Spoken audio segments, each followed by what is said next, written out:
I just can't stand being complacent. I want a new challenge every day. And I think that's what the World's Toughest Mudder has always offered me.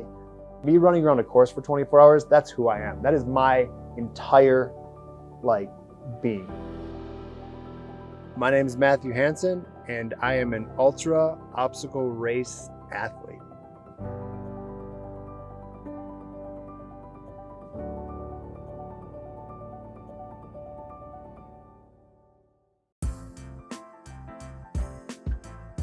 I think I choose to do things that challenge me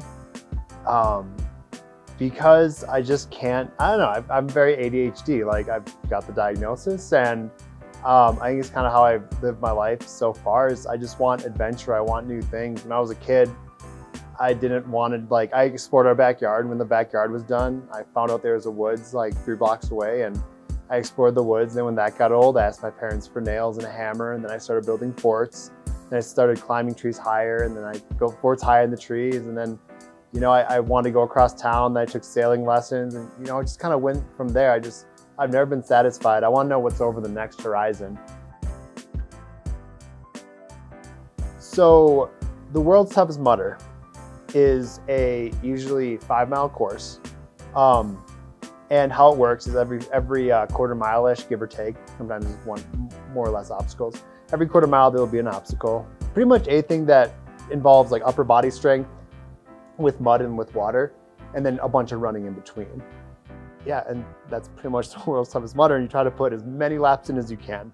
So you go to Vegas, and you bring your crew, several people, and you set up a tent, and every 5 miles you can get more nutrition, which usually for me looks like ramen noodles, chips, pickles, olives, and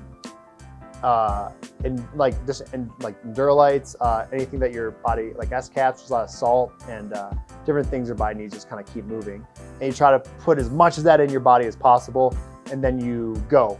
So it's an interesting race. You see, and then you have your average person who goes too. You got 2,000 people. The competitive field is probably 200 people. The other, whatever people are just there to have fun. They're all going for their own mileage goals. They bring their families. These are people who might be going just to walk the entire course. And they'll get done, they'll break down, they'll cry because that was the accomplishment they wanted. And honestly, if I see someone like that, that I think is the real World's Toughest Mudder of those people. And the big mile marker is 75 miles. I think for the average person, mine has always been 100, which I've hit 95 miles, I think 3 times now. So it's getting a little rough. I really want that last 5 miles.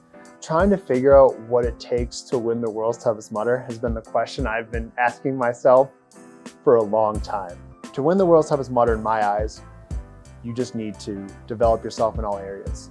I wake up in the morning, I'm going for a run up White Mountain. I mean, that's generally just endurance for running and working on running form with uphill, downhill. Then I bike to work, and then I do my work throughout the day. I try to stretch. I go for recess with the kids. I'll play games in the gym if I can. If I've got a few minutes, I'll stop in the gym and play whatever they're playing. But I just enjoy being active.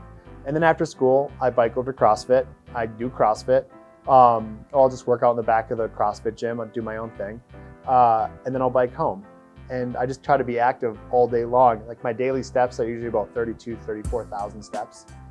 This last year, I won the World's Toughest Mudder, the virtual World's Toughest Mudder. And when I won, no one reached out. The community of World's Toughest Mudder, podcasts, the art news agencies that specifically follow obstacle racing, didn't ever say anything. And I mean, I believe in keeping quiet. I don't publicize myself on Facebook. I really don't post at all on Facebook or any kind of social media. But it kind of hurt when I won this race and it was just silent. And I know why it was silent, because people are like, it wasn't the real race. So there's an asterisk next to my name. And this upcoming year, I'm gonna take everything. And then that asterisk will still be last year, but I'm taking this next year too. So I guess that's the one thing I really want to add, is that I deserve my name up there, and no matter what anyone else thinks or whatever that asterisk says. Like, I've done the work. I finished top 5 almost every race, every World Toughest Mudder I've ran in. If I don't get taken out, literally carried off the course, I'm usually in the top 5. In the toughest mudders, the 12-hour races, I'm in the top 5 or winning it. And I'm done with this asterisk. This summer, because I don't know how many World's Toughest Mudders I have left. This will be my 10th ever World's Toughest Mudder. And with getting married and thinking about having kids, I'm not sure I can dedicate the amount of time I need to work to this in the future. People have always asked me when it's time to quit, or like when you don't want to just fizzle out, like leave on your own terms. So I don't know. I don't know how much time I have left. So I do know one thing though, is that this summer I'm going to find out what it takes to win, because I'm going to go back and win.